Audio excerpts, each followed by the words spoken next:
Admiral Kim Tae stood on the bridge of the massive space station called Harmony Station. His hands gripped the metal railing as he stared at the main screen in front of him. The display showed dots of light that represented ships, but these dots were unlike anything he had ever seen before. "Admiral, you need to see this," said Lieutenant Park Min from her control station. Her voice shook as she spoke. She had been working in space defense for 10 years, but nothing had prepared her for this moment. Kim Tae walked over to her station. The numbers on her screen made no sense. "What am I looking at, Lieutenant?" "Sir, we have contact with unknown vessels. Hundreds of them. They just appeared out of nowhere at the edge of our solar system." Park Min's fingers moved quickly across her keyboard, trying to get better readings. "Their ships are huge. Each one is as big as a city block on Earth." Kim Tae felt his heart sink. Earth had been preparing for this day for decades. Scientists had always said that other intelligent life existed somewhere in the universe. But when first contact finally happened, everyone hoped it would be peaceful. "Can you tell what they want?" Kim Tae asked. "No, sir. They're not responding to any of our communication attempts." "But Admiral..." Park Min paused and looked at him with worried eyes. "Their energy readings are impossible. Our computers can't even figure out what their ships are made of." Through the large windows of the bridge, Kim Tae could see the alien fleet in the distance. The ships were beautiful in a terrifying way. They looked like they were made of crystal or glass, and they glowed with a soft blue light. The light seemed to move and dance around the ships like living energy. "Sir, they're moving," called out another officer from across the bridge. "The alien fleet is heading straight for Earth." Kim Tae watched as the crystal ships moved through space with perfect coordination. They moved like a school of fish, all turning and moving together as if they shared one mind. The blue light around their ships grew brighter as they picked up speed. "Get me Captain Lee Jun on the Soul's Pride," Kim Tae ordered. The Soul's Pride was Earth's newest and strongest warship. If any human vessel could test the aliens' defenses, it would be that one. Captain Lee Jun's face appeared on the communication screen. He was a young man only 35 years old, but he was one of Earth's best ship commanders. "Admiral, we're ready for your orders." "Captain, I want you to fire a warning shot across their path. Use the plasma cannons but don't aim to hit. Let's see how they react." "Yes, sir," Lee Jun replied. His image disappeared from the screen. Kim Tae and everyone on the bridge watched as the Soul's Pride moved into position. The human destroyer looked tiny compared to the alien vessels, like a minnow swimming next to whales. Bright beams of plasma energy shot out from the Soul's Pride. The plasma cannons were Earth's most powerful weapons. They could destroy asteroids and punch holes through the thickest armor. But when the plasma beams reached the alien ships, something impossible happened. The beams simply vanished. They didn't bounce off or get absorbed. They just disappeared completely as if they had never existed. "What just happened?" Kim Tae demanded. Park Min was frantically checking her instruments. "Sir, it looks like they have some kind of energy barrier around their ships. Our plasma just stopped existing when it hit whatever's protecting them." Captain Lee Jun's voice came through the communication system again. "Admiral, they're not even bothering to return fire. It's like they think we're insects trying to sting an elephant." Before Kim Tae could respond, one of the alien ships began to glow brighter. A single pulse of energy, much smaller than the plasma beams Earth had fired, shot out from the crystal vessel. The pulse hit the Soul's Pride dead center. For a moment, nothing seemed to happen. Then the entire destroyer began to glow with the same blue light as the alien ships. The glow got brighter and brighter until it was painful to look at. "Soul's Pride report." Kim Tae shouted into his communication device. There was no answer. The Soul's Pride, along with its crew of 300 people, turned into tiny particles of light that scattered into space like cosmic dust. Kim Tae felt sick to his stomach. 300 good people, including Captain Lee Jun, had just been erased from existence in seconds. Then something even worse happened. A voice came through all of Earth's communication systems at once. The voice spoke perfect Korean, as if the aliens had been studying human languages for years. "Primitive species of Soul 3, the voice said calmly, surrender immediately. Resistance is futile. You have seen what happens to those who oppose us." Kim Tae looked at his tactical display and watched in horror as more human ships tried to fight back.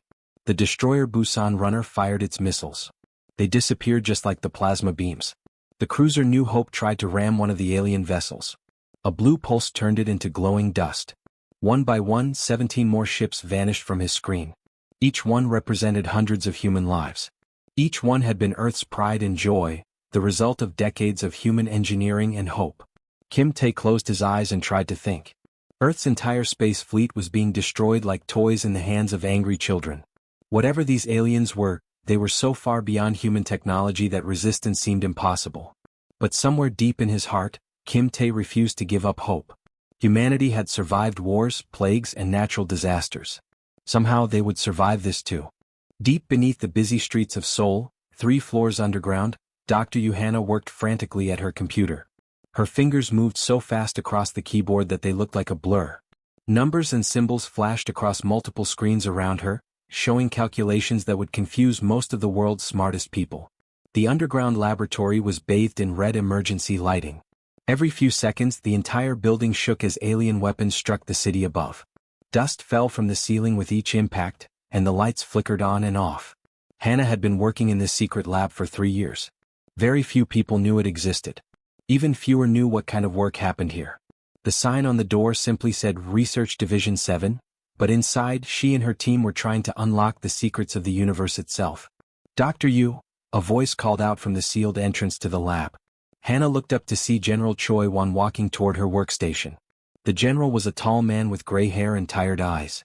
He wore his military uniform, but it was wrinkled and covered in dust from the chaos happening above ground. "General," Hannah said, standing up from her chair. "What's the situation up there?" "Bad. Very bad," the general replied. "The alien fleet has destroyed our entire space defense force. They're now bombing our major cities. London is gone. Tokyo is burning. New York disappeared an hour ago." Hannah felt her heart skip a beat. These weren't just cities to her. They were homes to millions of people. Friends, families, children who would never grow up now. "Dr. Yu," the general continued, "the president has given you unlimited authority. Whatever you need for your project, you can have it. Money, materials, people, everything." Hannah sat back down and stared at her computer screen. The project they were working on was supposed to be humanity's secret weapon, but it was far from ready. "General, the quantum entanglement project isn't ready," she said honestly. "We've only had 3 successful simulations. 3 times out of 57 attempts." The general moved closer to her workstation.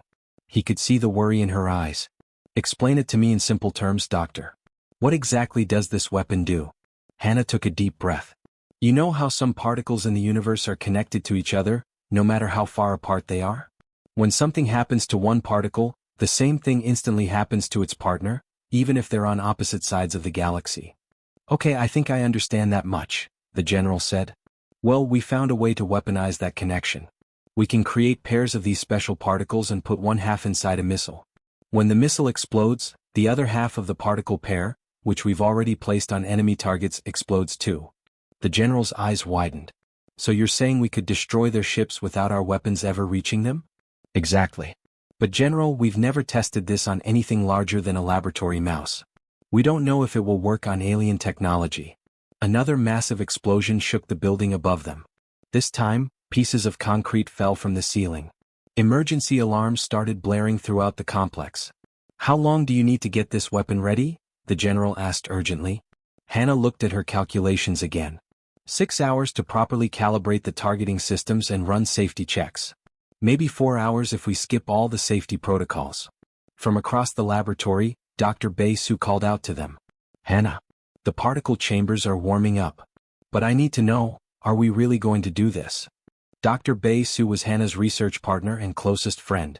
They had worked together for 5 years, first at the university and then on this secret project. Soo was shorter than Hannah, with thick glasses and hands that were always stained with chemical markers from their experiments. "The safety protocols exist for a reason," Soo continued. "If we make a mistake with quantum entanglement on this scale, we could accidentally destroy half the planet." The general looked back and forth between the 2 scientists. Outside the laboratory they could hear the sounds of people running through the corridors above. Emergency broadcasts echoed through the building's speaker system, telling everyone to evacuate to deeper underground shelters. "Dr. Yu," the general said quietly, "how much time do you think Earth has left?" Hannah checked the news feeds on her computer. Satellite images showed alien ships positioned above every major city on the planet. Reports were coming in of entire populations being wiped out in minutes. Based on their current rate of attack, she calculated quickly, maybe 2 hours before they eliminate all major population centers. The general nodded grimly. "Then we skip everything. Earth doesn't have 6 hours. It doesn't even have 4 hours. Hannah looked at her friend Sue, who was standing by the particle chambers. The machines were humming now, filling with the special quantum particles they had been creating for months. Red warning lights flashed around the chambers, indicating that the particles inside were becoming unstable. Sue, start the targeting sequence, Hannah ordered. We're going to do this. But Hannah, the risks Sue began. The risk of doing nothing is worse, Hannah interrupted. At least this way we have a chance. As the two scientists began the most dangerous experiment in human history, the building shook again from another alien attack. But this time, instead of feeling helpless, they felt something they hadn't felt in hours. They felt hope. Dr. Hannah sat in the red-lit underground laboratory, speaking into a secure video communication system. On her screen she could see the faces of military commanders from around the world. These were the few leaders who were still alive and fighting back against the alien invasion. Above ground, the sounds of destruction continued. Every few minutes, the building would shake as alien weapons destroyed more of Seoul. But down in the laboratory, Hannah was trying to explain humanity's last hope to people who might not understand the science behind it. Commanders, Hannah began, her voice calm despite everything happening around them, I know this situation looks hopeless. Our biggest ships, our strongest weapons, our best defenses, none of them worked against these aliens.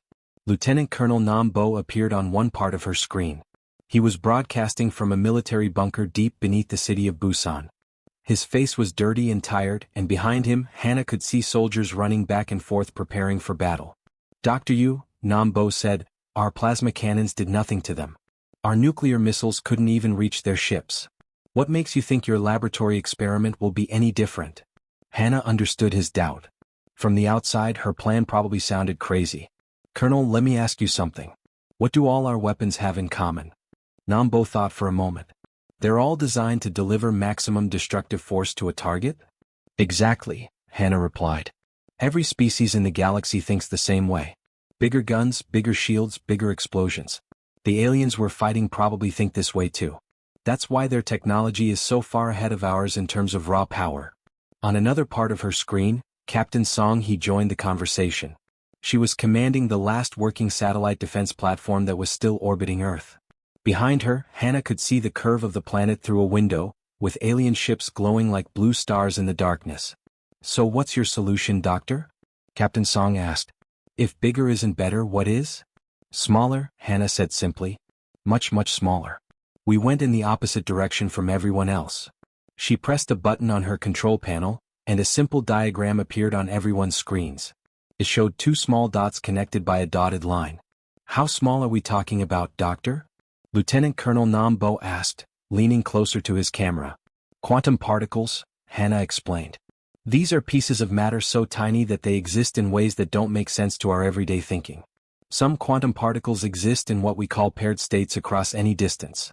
Dr. Bei Su, who had been working quietly at another workstation, joined the conversation.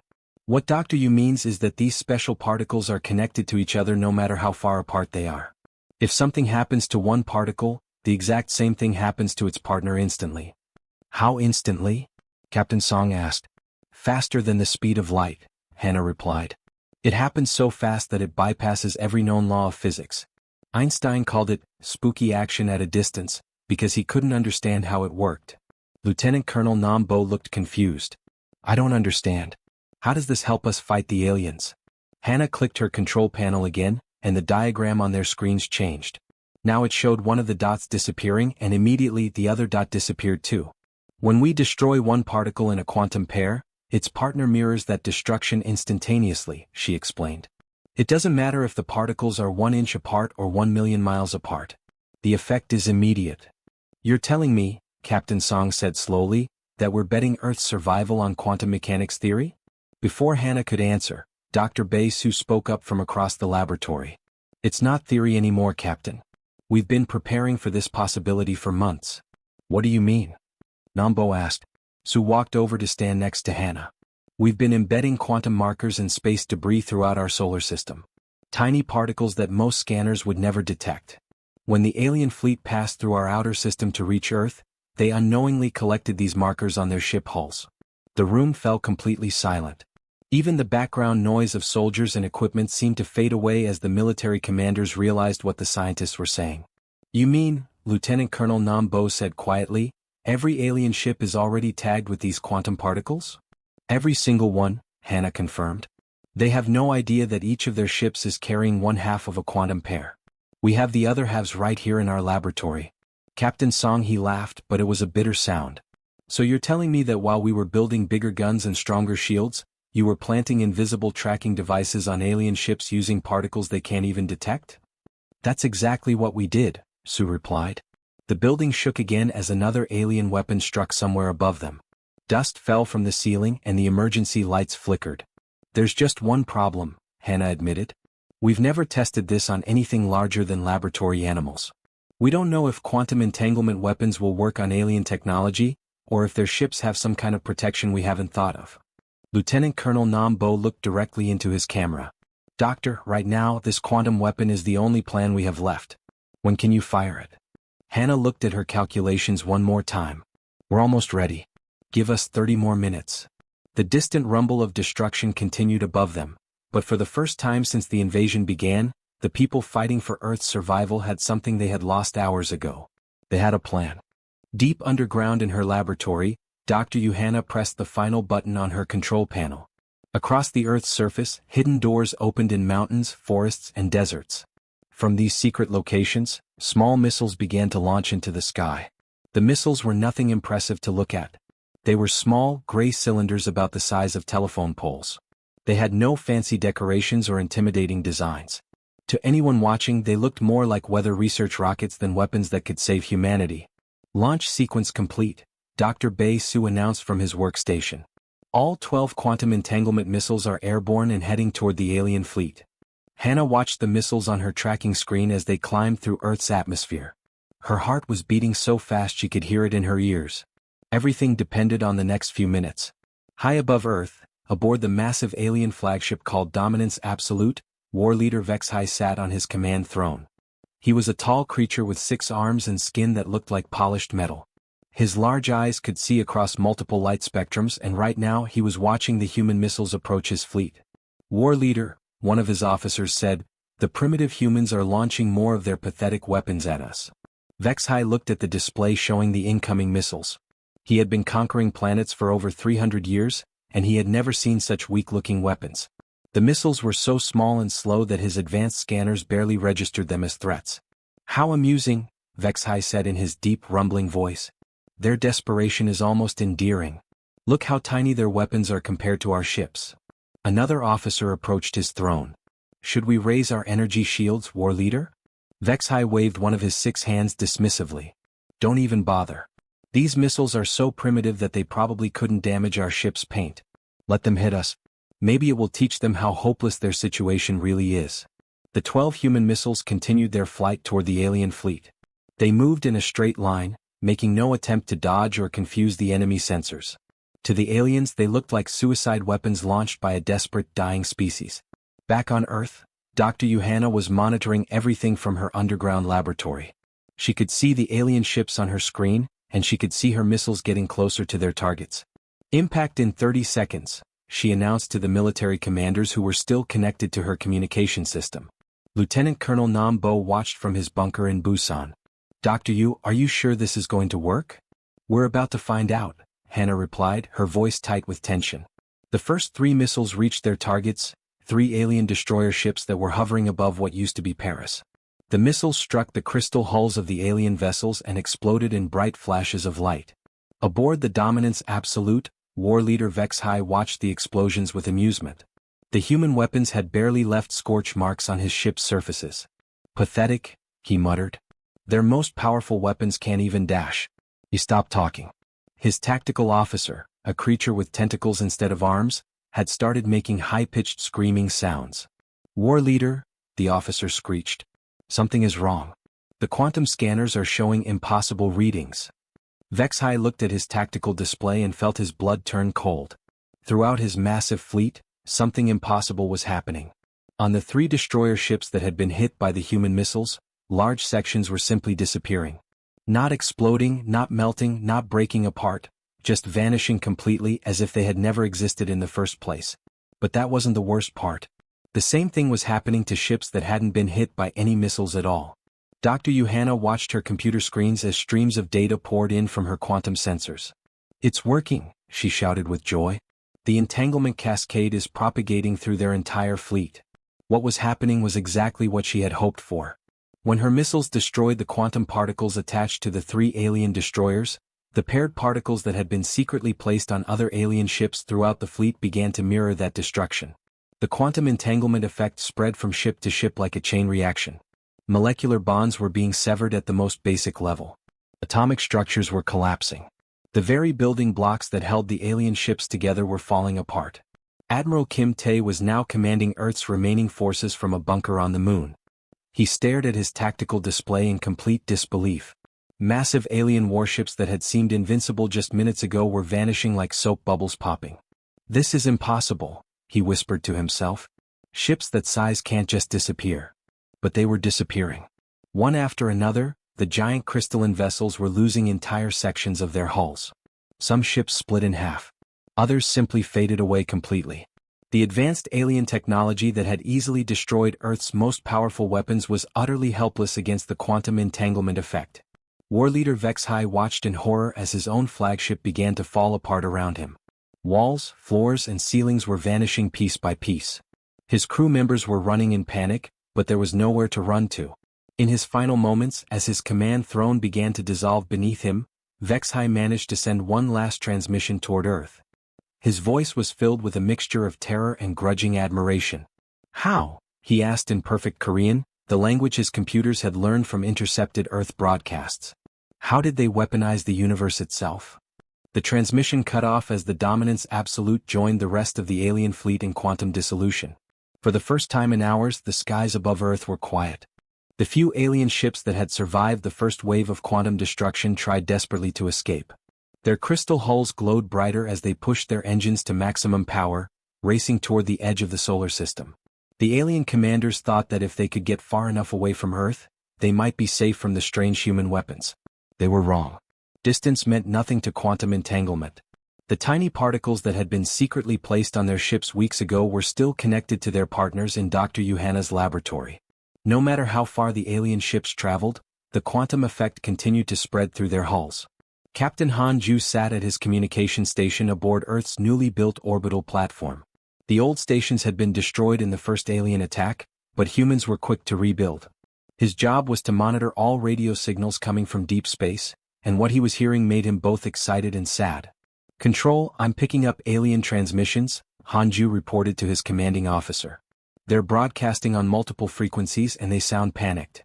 The alien voices came through his speakers in their own language, but the computer quickly translated them into Korean. "Retreat impossible. Quantum dissolution spreading through hull sections. Structural integrity failing." Another transmission crackled through the static. "Command ship to all vessels. Human weapons are following us. Distance provides no protection. How is this possible?" Han Ju listened as more and more alien ships reported the same impossible situation. They were hundreds of thousands of miles away from Earth now, but their ships were still falling apart piece by piece. Some ships tried to jettison the affected sections of their hulls, but the quantum effect had spread too far through their vessels. The final transmission that Han Ju intercepted was the most chilling. "Emergency broadcast to all Zephyrian colonies. Earth species has broken the laws of war itself. Recommend avoiding Sol system at all costs.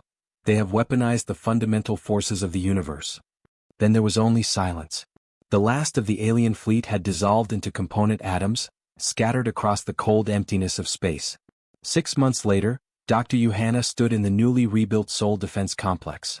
The building was bigger and more advanced than the one that had been destroyed during the invasion. Through the large windows, she could see the city below, bustling with activity as people worked to rebuild their lives. In her hands, she held a stack of reports that would have seemed impossible just a year ago.